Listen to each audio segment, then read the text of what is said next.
Hello? All right. All right. Welcome to everyone tuning in today.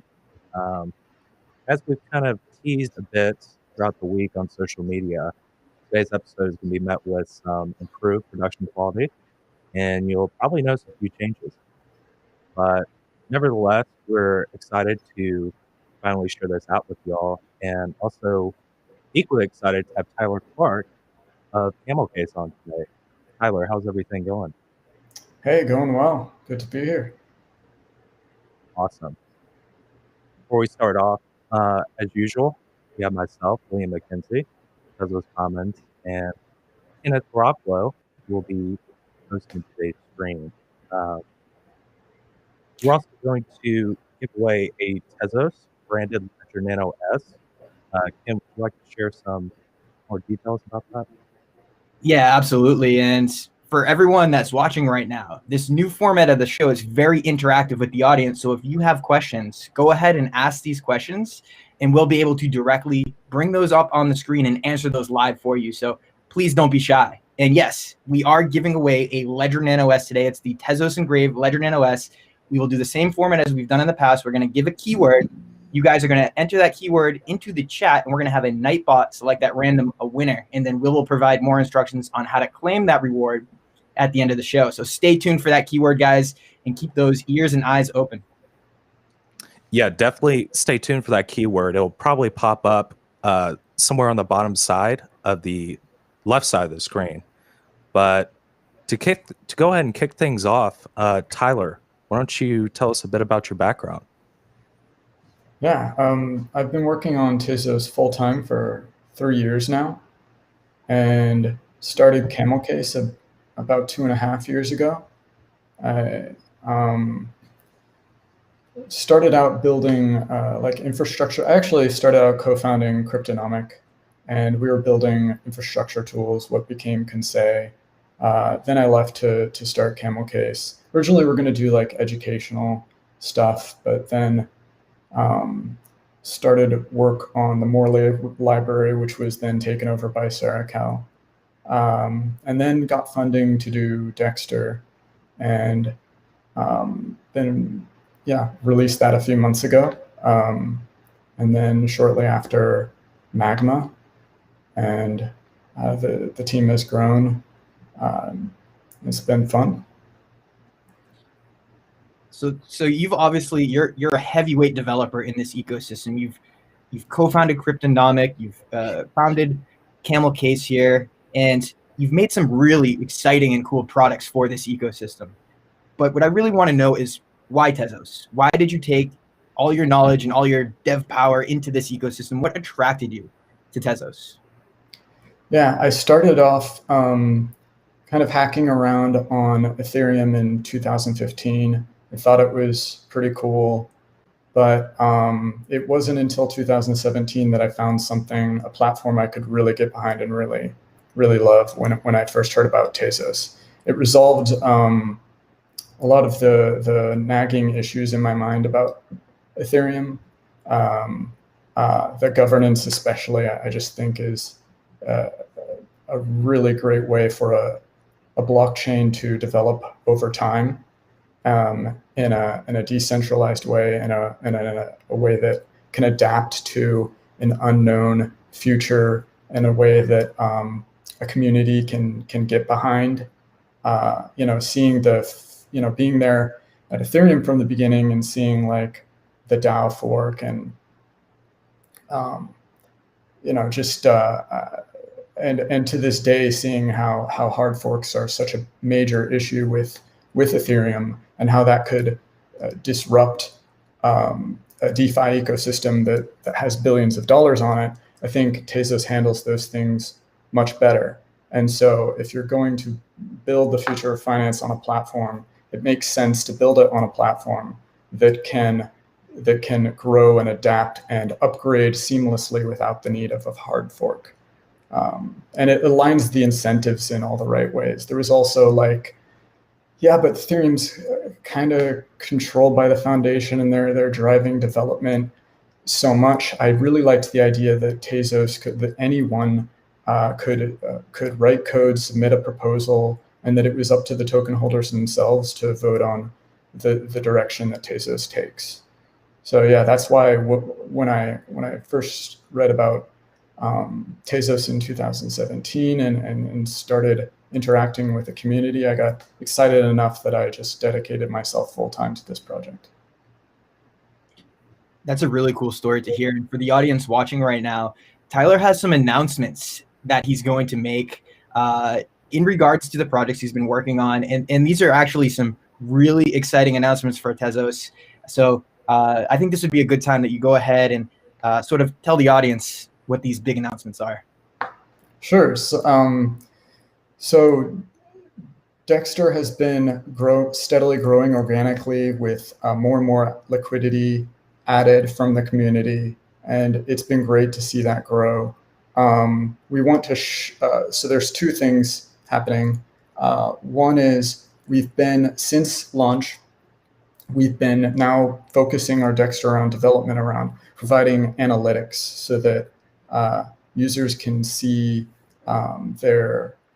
just how the exchange as a whole is doing, like what's the volume that is happening day to day in the aggregate, and then also analytics for liquidity providers. Next week, we will be able to, or next week is the release of the aggregate data, so you can see what's happening with the exchange as a whole. And then next month, we'll have data for individual liquidity providers, so you can see your rate of return, which has been a much requested feature.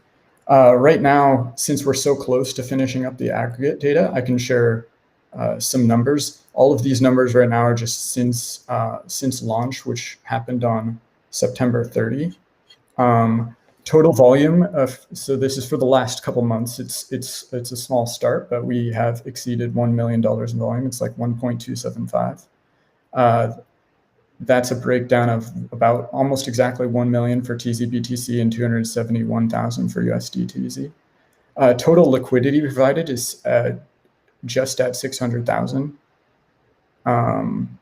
And so you'll be able to see this in a nice graphical form with better breakdown. I was able to, I don't want to go through every individual number if I have to just say it, but next week you'll be able to, there will be a stats site, and you can see how the volume has grown over time, how liquidity has grown over time, and also break it down to like daily, weekly, monthly, all that. And then, yeah, sometime in January, we'll have that same data for individual providers. And then beyond that, we're working on APIs for institutional providers. And that leads into my next point, which is we had our first institutional liquidity provider provide liquidity to Dexter this week. That's Wharton. And so I think this is a big step for us. Right now, it's been just organic growth from the community, but it's really great to see that institutional liquidity providers are comfortable providing, and they can add a lot more. So they will be adding to TZBTC, should increase the liquidity significantly. They're going to do it over several weeks. And they told me actually just this morning that they announced that this morning at Paris Blockchain Week. I think there's some event in Paris. And so that's pretty cool. Yeah, I wonder if this is just the first domino to fall in regards to institution liquidity providers. So great to see them breaking the tape here and joining as the first ever institutional liquidity provider to provide liquidity to Dexter. So that's really breaking news, guys. And I think you'll see probably more news articles come out about that, since that was just released this morning and just reiterated here. Really exciting stuff. So guys, just to let you know, we will have a demonstration. Tyler, later in this episode, after we do a little more discussion, we'll get into Dexter and how to provide liquidity into it and give you a little bit of a breakdown and explanation of how to use Dexter. So that's coming up. But right now, Will's going to lead us into some further discussion points here regarding DeFi in general. Yeah, so all those announcements that you were talking about, Tyler, definitely super exciting and looking forward to them. But when we look at DeFi, in general, across the blockchain space, not just within Tezos, but what kind of excites you the most looking forward? Do you say not just in Tezos or the whole? Just in general. In general.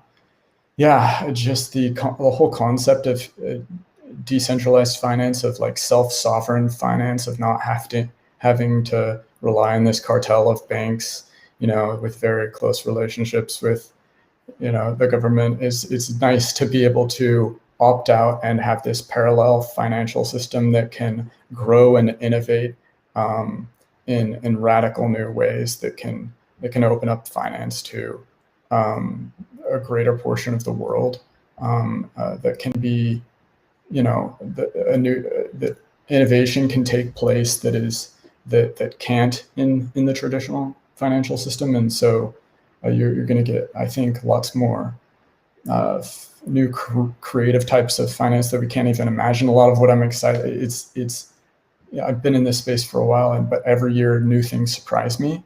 So I'm excited about what I can't even imagine yet. But what's out there now, it's cool to see all the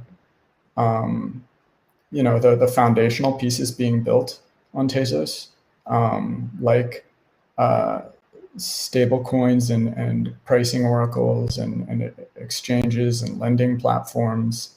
And these are just the foundational pieces. And then, you get into like more advanced financial instruments and derivatives. And I really can't wait to see these things finally become easy to use for mainstream users, maybe to the point where they're not quite aware or maybe don't even care that it's a blockchain underlying it all. They just know that this is a kind of finance that is they have more ownership and control over, and that they don't have to rely on their traditional bank on it. And so that allows them to do new and interesting things. So yeah, there's a lot, I guess, just on Tezos specifically. I'm excited about a decentralized lending platform coming out, and the Harbinger Price Oracle and their stable coin project Colibri, what Luke and Kiefer are doing, pretty interesting. And then there's another company which just announced some cool projects that they're working on. I've spoken to them. They're called Bender, formerly LGO. So they just announced, maybe last week, they wrote a post. You should check it out. They're going to, one of the things they're doing is wrapping ERC20 tokens and forming a bridge, and those could be traded on Dexter, which is great. But they're also looking at building other DeFi protocols, and so I think that's a company to watch on Tezos. Yeah, that's actually a good point that you brought up earlier, about these foundational pieces that we're starting to see get built within Tezos. I don't think a lot of people realize it, but you need these primitives, if you will, to be set up, in place so you can start, getting to some of these higher level DeFi applications, such as, like you mentioned, lending platforms, etc. Mm-hmm. Yeah. Or even talking about liquidity pools in general, right? If you're depositing liquidity, you need two sides of the trading pair readily available for deposits, right? So at this point, there's a limited secondary pair out there, circulating supply of TZ BTC or USD TZ that, that could limit the amount of liquidity that can currently be supplied to Dexter. So absolutely right. Building blocks, one step at a time, oracles, stable coins, and then you'll see these more complex platforms starting to be developed and released. Yeah. So getting into Dexter Exchange, you said earlier that this was launched at the end of September, was it? Yes. Okay. And so this is essentially, to compare apples to apples here, I guess this would be the equivalent of like a Uniswap, which is to Ethereum, right? Now, can you discuss the plans? I know some of the audience might want to hear about this as well, listing more FA2 or FA1.2 standard tokens for the exchange itself and for liquidity pools. Is there any ETA restrictions or when can we expect more trading pairs to be available? Really soon. There's several projects that are working on tokens that will be available on Dexter in the coming months. One I mentioned is Bender with wrapped ERC20 tokens. Another is Aura Pocket with, I think, like various commodities. I think gold and silver is what they're starting off, tokenized gold and silver, and some other stuff. Staker DAO has wrapped XTZ and their blend token. So there's three teams right there, each with multiple tokens. I know Kevin Mayrabi plans on releasing more tokens beyond USD Tez as well. So there's a fourth, and they all seem really Calibri stablecoin. There's just more and more and more. So there could be like a dozen more tokens trading on Dexter in like 3 months from now. They all seem really close, and it's all going to happen in the next few months. So I've kind of been floating this topic to some of our guests that have come on. What is your take on having some of the security tokens that are being built on Tezos sort of added to Dexter? Is it even possible, right? Does a white label version of Dexter need to be created where you can have liquidity pools for these security tokens? Solving the issue of why they exist in the first place is the access to liquidity, right? Yeah, not as Dexter as it stands now. These security tokens have built into the contract all these rules and restrictions about where they can be traded. The token can't actually be traded except to certain whitelisted addresses, so that makes it really difficult. You could build a decentralized exchange geared towards these STO tokens. That's not what we're interested in right now. It's not like I'm going to totally rule it out, but it's not really our focus. There's so many FA 1.2 and FA2 tokens without those restrictions that we can add to Dexter. So not something Dexter is looking at right now. It's not a good fit for the current version of Dexter. Okay, that's definitely some good insights there. And I'm going to switch the topic to a reward token.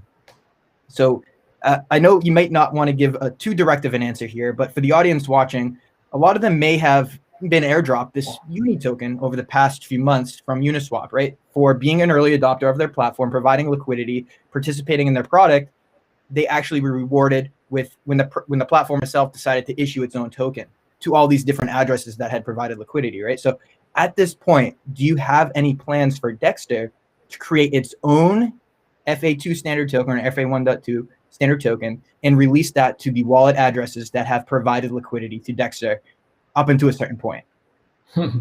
It's possible. I'm not, we haven't made decisions about this. It's something we're considering, but there's still so much other stuff we're focusing on building, and we're not in a hurry. So it's just, it's on our minds. It's a possibility. I can't really say much more about that now, though. I'd say it's a good bet for all those people watching right now. You probably want to go in there and start depositing liquidity into those pools just in case something down the line were to happen, right? So we'll get into the demonstration of Dexter in just a bit, but I think Will has some questions for you on Magma. Yeah. Sure. So, recently you guys released Magma Wallet, and I think more recently there was the implementation of Dexter within the Magma Wallet. I guess for the audience and, just some people in general who have not used Magma yet, can you kind of discuss some of the features and uses that, sets it apart from other existing wallets within the ecosystem? Yeah, I think the two main things that set it apart, other than being mobile, obviously, is the just really great UX. You should try it out just to see, how cool it looks or how hot. It's Magma. and how easy it is to use. I think it's just a really great user experience. And then the second thing that sets it apart would be the native Dexter integration. And our plans to continue that with native integration for other DeFi protocols as they emerge. We plan on natively integrating Sapling as soon as we can, since that's in the next protocol upgrade. So yeah, we want this to be the best wallet to access the Tezos ecosystem. So that means adopting and natively integrating the most important parts of Tezos, whether that's an exchange or Sapling or something new that's could come out in the future. We want to bring that into Magma, make it a great user experience. Indeed. I haven't tried it myself personally, but I will be sure to try it probably sometime this week. Yeah.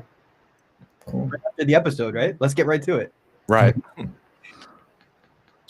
So, in regards to Magma, do you have any statistics on how many downloads it currently has, or any kind of user statistics so far off the top of the head? Yeah, it's over 1,000 on both Android and iOS. So I think we're at like 2,300 downloads total. And yeah, I don't have like daily or weekly active users in front of me right now. I think close to half of those use it at either a weekly or monthly basis. So it seems like half of our downloads get it's just like curiosity. They'll just check it out really quick and then never really use it. But half of the people who download it seem to stick with it and use it. Yeah, so I mean, that's a call to action for the community. Not only do we want you guys going into Dexter and experimenting with the liquidity pools and the exchange, but go download Magma. Give some feedback to Tyler and camlCase. I want to see some replies on social media after this with maybe a cool screenshot of that user interface so that everyone knows how fire and how hot Magma really is. Yeah. Okay, so Tyler, this might be a good time to transition into the demo of Dexter. I think a lot of these people watching are curious on how to add liquidity into the pools. Maybe they need some more explanation of what these liquidity pools are. You know, what are the benefits of them actually adding liquidity? Can they earn fees off the trading that happens? You know, just a full explanation and a detailed demonstration of how to use Dexter. Yeah, sure. Okay, I'll share my screen here.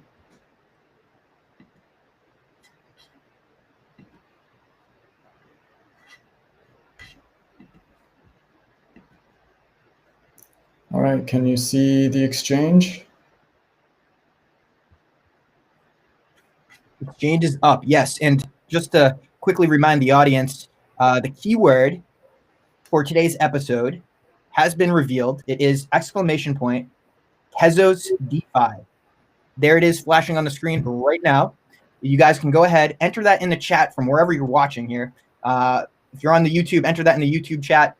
Make sure to enter it as spelled for your chance to win this Tezos branded Ledger Nano S. Really awesome that we're able to give one of these away every show, and I think it provides huge value to the community. It allows them to safely store their crypto assets. So without further ado, here is Dexter, guys. All right, so first thing you'll notice is we're on the exchange tab right now. Really, there are two main tabs. You can trade or you can provide liquidity. Trading, really straightforward. Right now, there are just 2 tokens, but as I mentioned, like a dozen or so coming in the next few months. Something important here, check out the exchange rate. This is still, especially with newer assets. So the existing assets, like now we're getting more and more liquidity for TZ, BTC, and the market, the on Dexter is becoming more efficient over time. But it's still new enough, still illiquid enough that at times, it just doesn't have that perfect efficiency yet. So as new tokens come on, I'd say be careful about where the exchange rate currently is at and how much liquidity is so that you're making a good trade. Here in the left, you can see your token balances, connection, latest block, all that. I'm just going to really quickly show you how to add liquidity and tell you a little bit about that. First, you can check out the pool data. So you can see there's 11.1 TZBTC and then an equal value of XTZ, because when you provide liquidity to Dexter, the way it works as a Uniswap style automated market maker is that you'd provide an equal value of XTZ and the token. So, and same here with USD Tez. These two values should be equal. And when you add, you want to make sure you're adding an equal amount. Right now, they're delegated to Happy Tezos. So yeah, this in total is roughly $600,000. And all right, let's add. So first thing, like I said, you want to check this exchange rate when you're adding, because you need to add a equal value of both. That will calculate it based on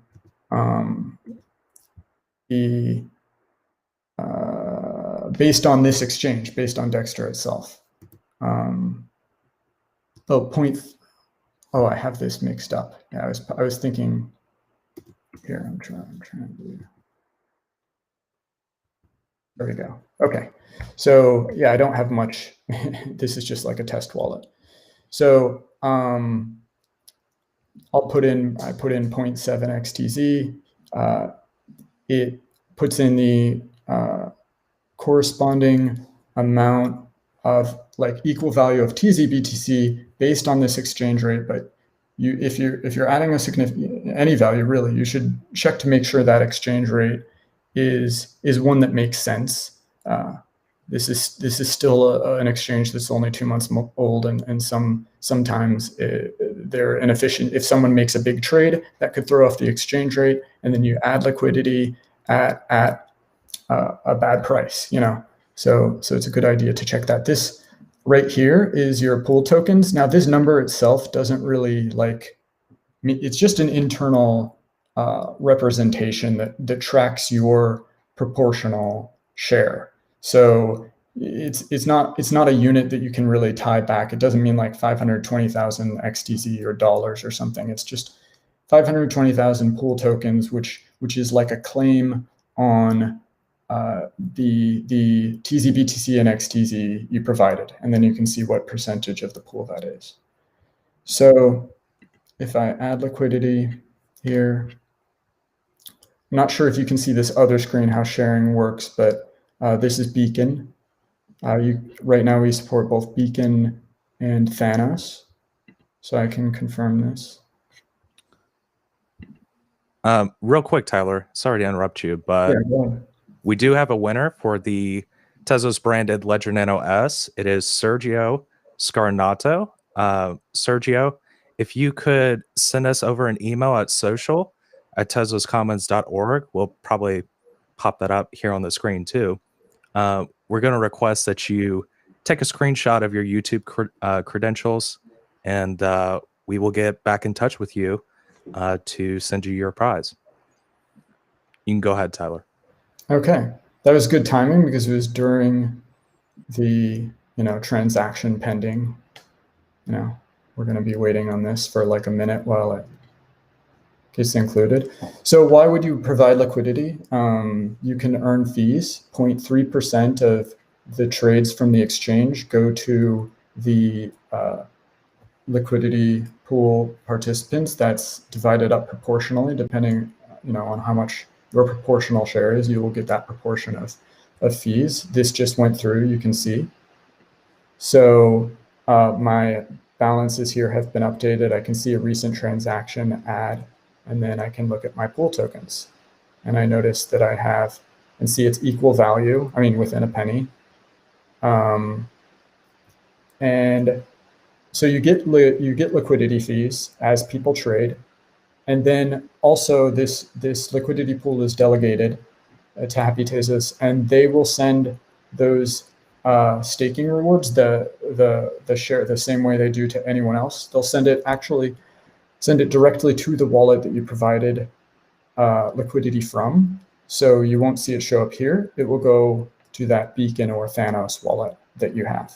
And then the analytics we provide in January will give you a good breakdown of your returns as well as your baking rewards.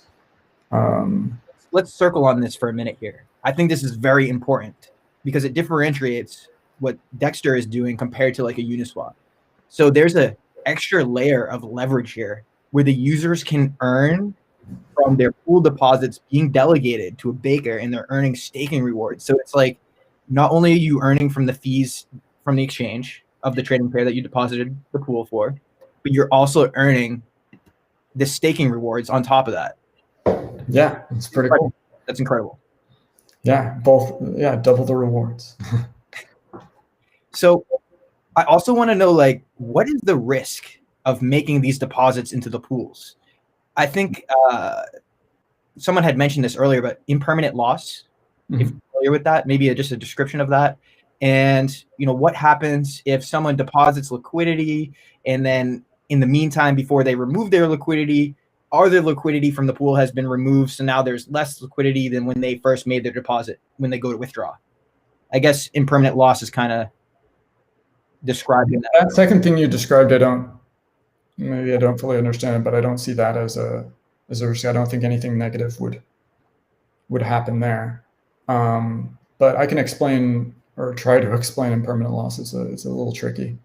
You should just, if you're providing liquidity, you should just look it up and do your own research. But basically, when you first provide, you have to provide an equal value of both XTZ and whatever token you're providing, 50% of each.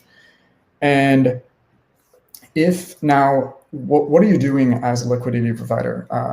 You're acting as a market maker. It's Dexter is an automated market, a constant product automated market maker.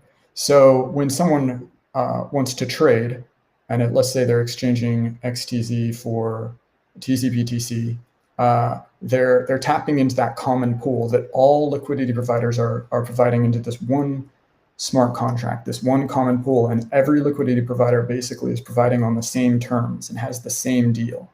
Where that's very different from the way an order book works. So if TZBTC is in demand, then they'll be and traders are buying more of it than they are of XTZ. Then that TZBTC comes out of that common pool, and you'll notice the amounts that you originally provided will change. And so we have a lot of questions coming in, and we try to address this in our docs, but we're working on our docs and trying to improve them. But they'll say, why have my amounts changed? I provided this, and now I have different numbers. And you'll notice that if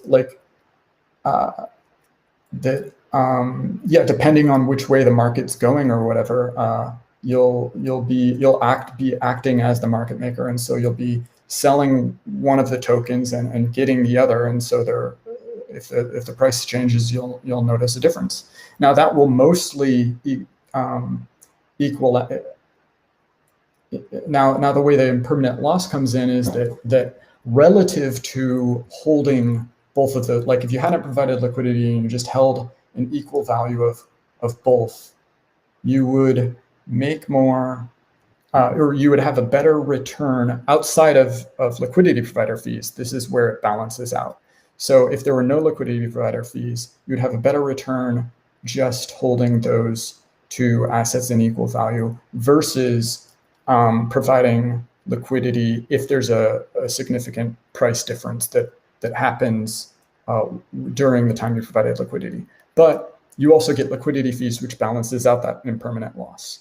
So on one side, so there's two things happening here.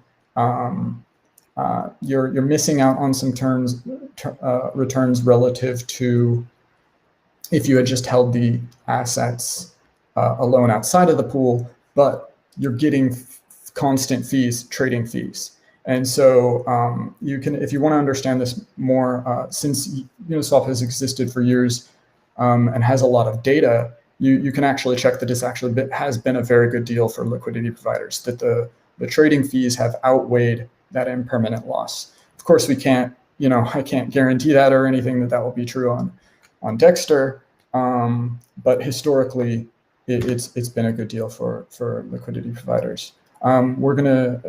This is the question we're asked the most.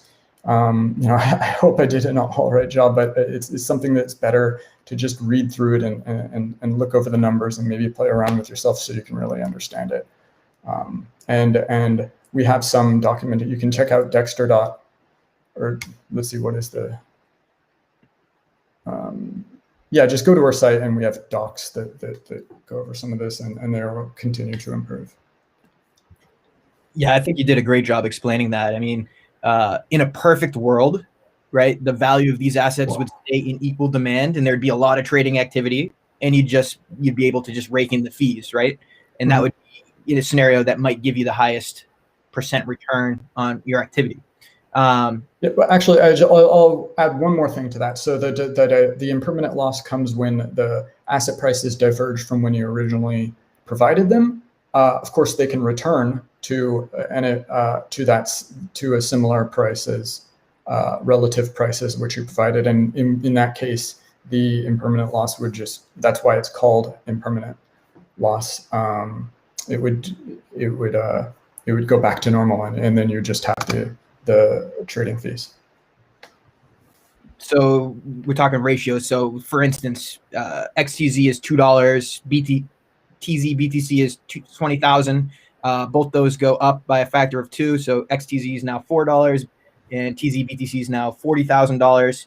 You wouldn't have any impermanent loss at that point. Right. Yeah. I mean, that's next level stuff. And I'm really glad you're able to explain that a little bit here for the audience. And I guess some of the more of these questions coming in are, if someone deposits in these LPs, when can they expect the trading fees to be paid to their wallet? So that's probably the second biggest question we've received that we've tried to address in our docs. Let's see. So it happens as the trade takes place, but but you won't. It's hard to see it without the analytics, and this is why we're putting so much time into creating really good individual liquidity provider analytics. So every trade that occurs, 0.3% of that goes to the liquidity pool, and the liquidity pool tokens that you own that are have a claim on that. So it's like, in a sense, yeah, you get it right away. Your liquidity pool tokens now claim a larger share with every trade. You are getting those tokens, but they don't see it exactly show up in a clear way right now, and that's just because we haven't designed a really good user interface so that they can view it. So we're getting people asking, where are they? You have them in January. You'll be able to visualize it really well. We're working on that, but yeah, it's not like you just. You'll see a credit into your account every so often. It's just every time a trade fees, the liquidity pool grows a little, and your claim on that therefore grows. What you do see as a credit into your account is the baking rewards that pay out directly to your wallet. I mean, I can't get past that point that you're also earning staking rewards at the same time. Mm-hmm. It's, to me, if someone's looking to leverage their DeFi investments, we'll say, this is a clear advantage over any other ecosystem at this point because of the staking factor.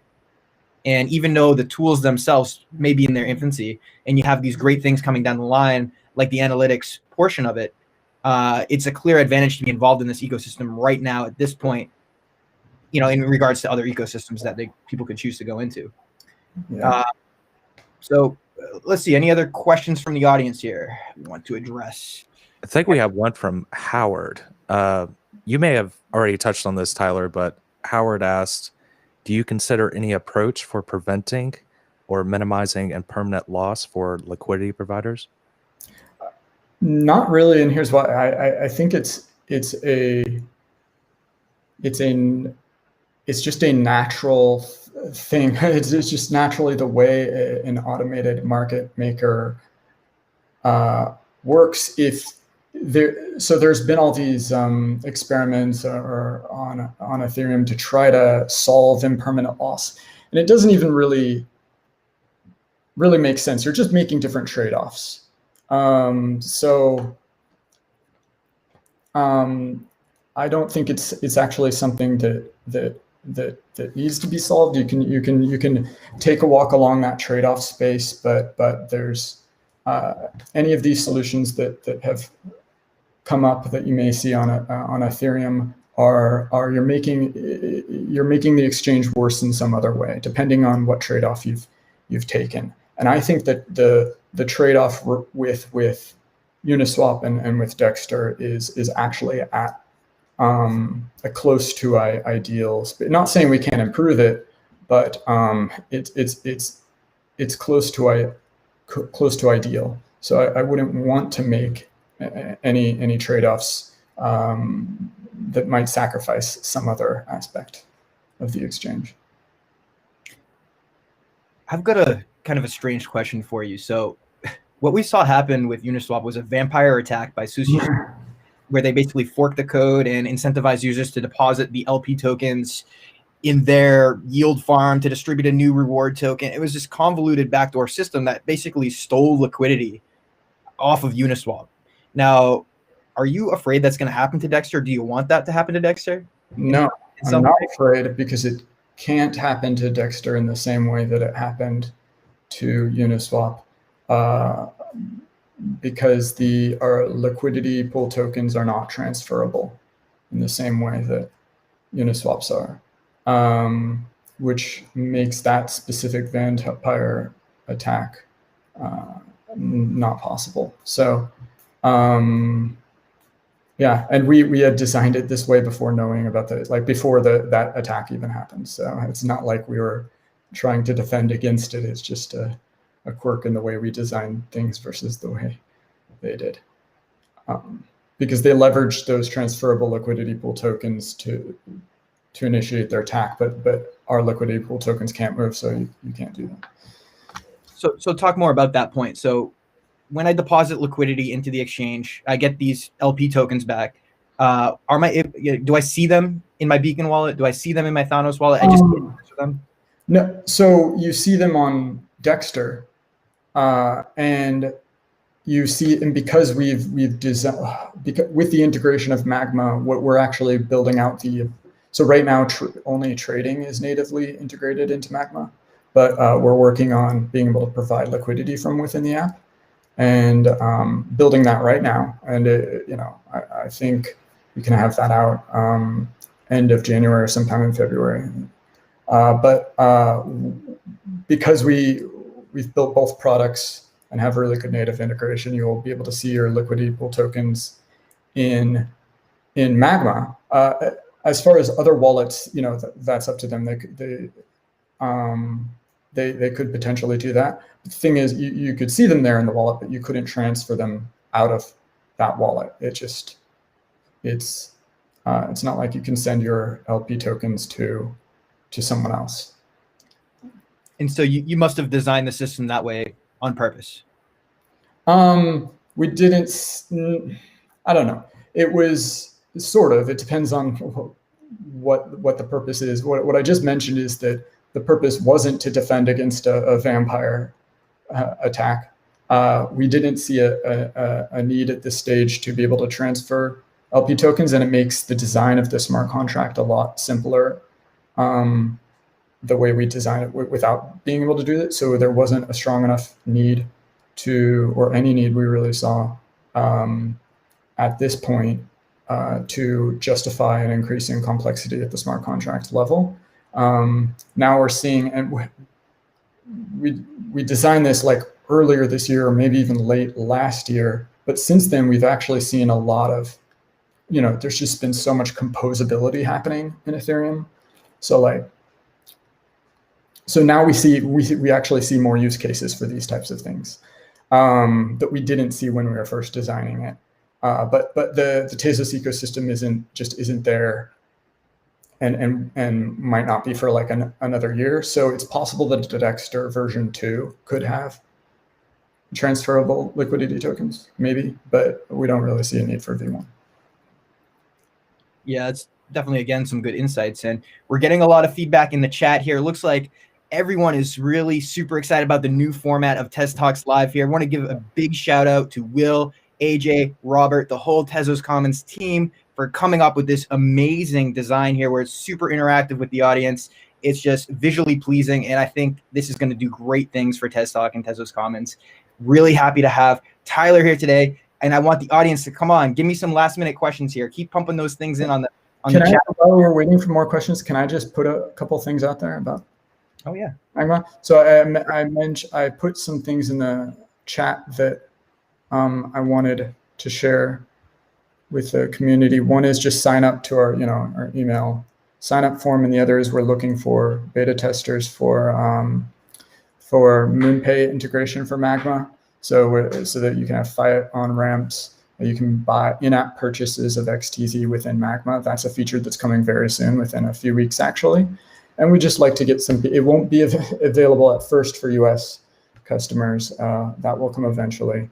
But for anyone not in the US who wants to help us test out that feature, we have a sign-up form that I hope someone on your side can post to the channel, and also our email sign-up form. And then I'm ready for more questions. Yeah, so looks like we have one final question. This one's also from Howard. He said, I read in the doc that the delegator, Baker, is being chosen by the manager contract. Will this change in the future? Yes. So we do want to change it in the future. Ideally, it will be chosen in a decentralized manner. And we've actually built, we wrote the Dexter smart contract with some future proofing in mind. So the way it works is that we can transfer the right now, when whoever deploys an exchange contract chooses who bakes for that contract. But we've also built in the power to send that control over who of where that's delegated to another account, like let's say a DAO, and then burn the ability so that we can provably say, now we have no more ability to change this. Is transferred to this DAO permanently, or to a virtual baker. There's some discussion on Agora about a virtual baker that would be like a neutral protocol level baker. So those are two possibilities for how we could decentralize the delegation of liquidity pools for Dexter in the future. And Dexter V1 could successfully take advantage of either of those, because we want it to go in that direction. We want that to be decentralized in the future. So at some point it might either be virtual baker or a DAO, and we will do that when one of those are ready. Yeah, that's super interesting. And I just want to bring up this question again. This person may have missed the answer earlier, but do you think that wrapped STO tokens might be possible on Dexter? No, not at this time. It's just there's too many regulatory complexities and or restrictions on the way the token works that it wouldn't make sense to trade on Dexter. Yeah, definitely important insights. And for everyone watching, you want to learn more about what Tyler and camlCase are up to, go to camlCase.io for a full list of their products. And of course, the wonderful Dexter decentralized exchange is dexter.exchange. You can follow these guys on social media. They're on Twitter at camlCaseTech. And Tyler, do you have any personal accounts you want people to follow you on, or is it just have them reach out to camlCase Tech? At Digityler. I'm also on Twitter. I don't tweet much, but if I get more followers, maybe I will. DIGI Tyler. I think that's another call to action to the community. Come on, guys, let's follow Tyler out there at Digityler. There it is. Excellent. Well, we have run our course here. If there's any other questions, ask them now. On that end, is there anything else you want to mention here, Tyler? Yeah, just look. Follow us on Twitter because that's our preferred method of communication. We also have support email that you can contact. We're always looking for beta testers. Sign up to our email to get updates, and we'd just love to hear feedback from the community. So it's always great. So if you have any suggestions for Dexter or Magma, please let us know on Twitter or through email. We're very responsive, and we take every suggestion comes in. It's discussed among the team, and it's often put into logged, put in some backlog that we discuss over time, and some of those bubble up to actual features if enough people request them. Just keep in communication, keep the dialogue going. We love it. Yeah, guys, and I mean that's an important point. That link was posted in the chat here. We'll recirculate that again on the Tezos Commons Twitter account after this. That's again the sign up form for some testing for these guys here, and it's been a real pleasure. Again, Dexter Exchange is on Twitter as well, at Dexter Exchange, so you guys can message them and tweet at them with any kind of feedback, screenshots. If you deposit liquidity, give me that screenshot, put it on Twitter so other people feel comfortable doing it as well. I want to see this number over 1 million by the end of next week. Come on, guys. I know we can do it. All right, guys. So again, this is Tyler Clock, the founder of camlCase. For William McKenzie, my name is Ken Garofalo. Thank you for watching. If you want to find more information on our upcoming shows, you can go to Tezos Commons tezoscommons.org/TezTalks for a full list of our upcoming schedule.